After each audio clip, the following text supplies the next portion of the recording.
Welcome back. You're watching Live from Paris on France 24. It's time for Media Watch when we find out what the journalists here in France are saying. And Olivia Salazar-Winspear is here for that. Hello there, Olivia. Hi. I should say the first publication we're talking about is not French. It's The Economist. And they are not particularly impressed with the man tipped to become the next president of France, François Hollande. That's what it looks like. I mean, it's not a great cover for François Hollande from The Economist. It's a very obvious stab at him, actually. They say he's the rather dangerous François Hollande, Monsieur François Hollande there.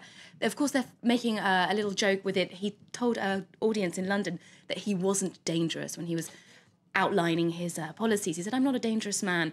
They seem to think he is. He doesn't look very dangerous, peeking out from behind that flag, but apparently it's quite a scathing editorial on his financial policies. Right, they say in the article that the French state is already bigger than any other state in OECD countries. François Hollande wants to make it bigger, and they're saying that his spending plans are just not compatible with the current austerity drive in Europe. But we'll talk more about that later in the programme, won't we, in Campaign Chronicles. But let's move on now, because there's a bit of a spat going on over an unwanted endorsement. So it's not the first time we've seen this, is it? This time it's the controversial Islamist Tareq Ramadan and what he's had to say. Now, I don't know why everyone's so worried about where Tareq Ramadan's putting his loyalty in terms of the presidential candidates. He can't vote, can he? Because he can't vote. He's a Swiss citizen who can't vote in France.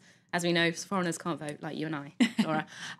The Le Monde have taken up this story, actually. We've got Tareq Ramadan. Si Hollande arrivait, je serais contre lui aussi. If Hollande was elected, I'd be against him too. Now, this is all in reference to the fact that Nathalie Kosciusko-Morizet, who's managing the campaign for Sarkozy, suggested that Tareq Ramadan would be supporting Hollande a couple of weeks ago. This was completely unfounded, and it came at about the same time as there was a rumour that 700 mosques had called on their congregation, the Muslim community in France to vote for François Hollande as well, which gives a very religious slant to the differences between the two candidates, which is quite strange at this late stage of the campaign. Tareq Ramadan came back and said, absolutely not. He denied this vehemently. He said, I'm not supporting anyone, and that his comments had been taken out of context because he'd made any comments that had been referred to by Nathalie Kosciusko-Morizet earlier, before the first round, when it wasn't even decided who would be running for president. Now let's hear from him. Today, I've given no orders in terms of who to vote for. That's why I'm often smiling at French people and saying good luck. Whoever's in charge, well, I say, I'm against you. I'm not for that one, but I'm against you. Maybe I'll take a particular position so that my vote counts instead of abstaining, because both of them are just the same thing. I'm going to vote against Sarkozy, but if Hollande gets in, I'll be against him too. Right, now, I'm pretty sure he certainly wouldn't be supporting Marine Le Pen, the leader of the far-right National Front, who picked up 18% of the vote at the weekend. Both candidates have been wooing her supporters.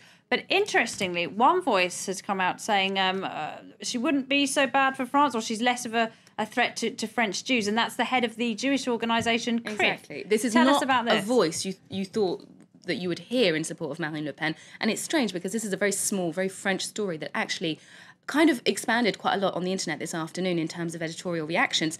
The story is Richard Pasquier of the CRIF, which is, like you say, the Jewish authority for French Jews, wrote an article in Haaretz, the Israeli daily. I'll just take you to that there. Jews to face new challenges in post-elections France. And he writes in support of Nicolas Sarkozy, saying that he was a good president and that he was a great supporter of Israel and the Israeli government.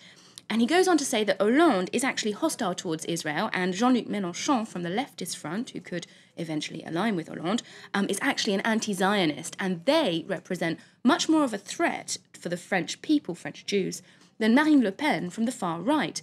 Now, this is crazy because Marine Le Pen is from the Front National. Her father said some pretty awful things about the Holocaust, didn't he? Characteristically anti-Semitic. I mean, that's how the party used to be. So it's strange that, a prominent Jew is coming out and saying this woman is not so much of a threat.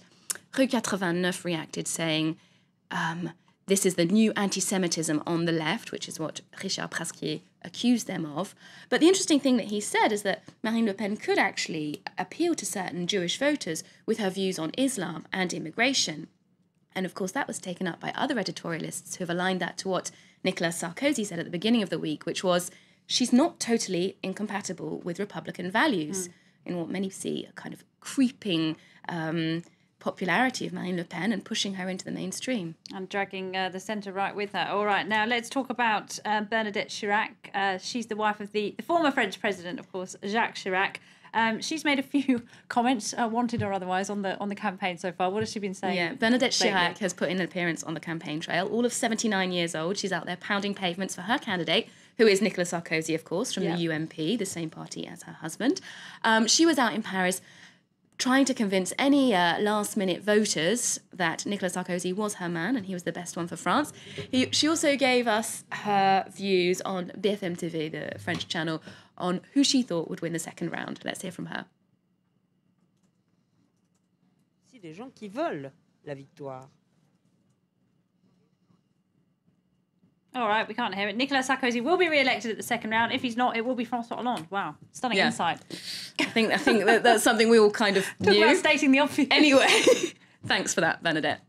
Okay, good stuff. All right, and we're going to hear more from you, Olivia, in Campaign Chronicles later in the show. Thanks very much indeed. All right, it's time now for web news, and we've got an interesting one for you tonight, and a slightly smelly one as well. Free Wi-Fi in exchange for doggy-doo. Yes, a new scheme in Mexico is aimed at keeping